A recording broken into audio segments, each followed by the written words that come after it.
मेरे देश की जेंजी, मेरे कूल ड्यूड ब्रदर्स, आपको याद है कि कुछ शताब्दियों पहले इस देश में 4 साहबजादों ने बलिदान दिए थे, गुरु गोविंद सिंह के बेटे। आज तुम्हारी जो मौज मस्ती, जिस आधुनिकता के परिवेश में स्वतंत्र होकर तुम जीते हो, देश का धर्म का विरोध करते हो, आज ये तुम्हें जो आजादी मिली है वो उन 4 साहबजादों के बलिदान की वजह से ही मिली है। अगर उनकी कहानी तुम्हें याद नहीं है तो तुम इस देश के जेंजी नहीं हो, इस देश पर बोझ हो। मैं बताता हूं कि उस काल में उन 4 नौनिहालों ने तुम्हारे धर्म की रक्षा के लिए क्या बलिदान दिए थे। कविता सुनिएगा।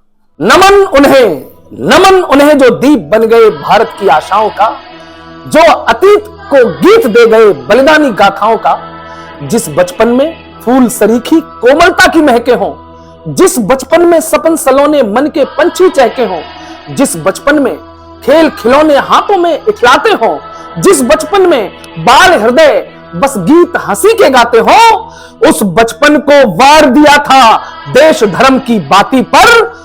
गुरु के लाल खड़े थे डटकर उन मुगलों की छाती पर। गुरु गोविंद सिंह के बच्चे बचपन में ही रणबंका थे, मुगलों के कानों में बजते रणभेरी का डंका थे।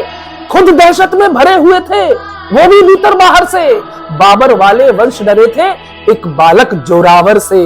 शेर के बच्चे नहीं डरे जंगली कुत्तों के वारों से। गूंज उठी सरहिंद धरा सत श्री अकाल के नारों से। पीछे पड़े रहे जिहादी षड्यंत्रों का साया था। गुरु गोविंद सिंह के बेटों में पौरुष भराया था। 2 बालक संग मात गुजरी रात ठिठुरती झेल गई। पंत खालसा की खातिर प्राणों की बाजी खेल गई। अगर मुगलों की औकात नहीं थी, अरे मुगलों की औकात नहीं थी लड़ते जो दमदारी से, देश आज भी शर्मिंदा है गंगू की गद्दारी से।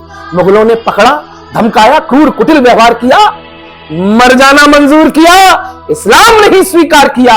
करुणा और दया के पन्ने उन मुगलों ने फाड़ दिए। मानवता के सीने पर दानवता के झंडे गाड़ दिए। 2 बच्चों के आगे मुगलों का निकला था दीवाला।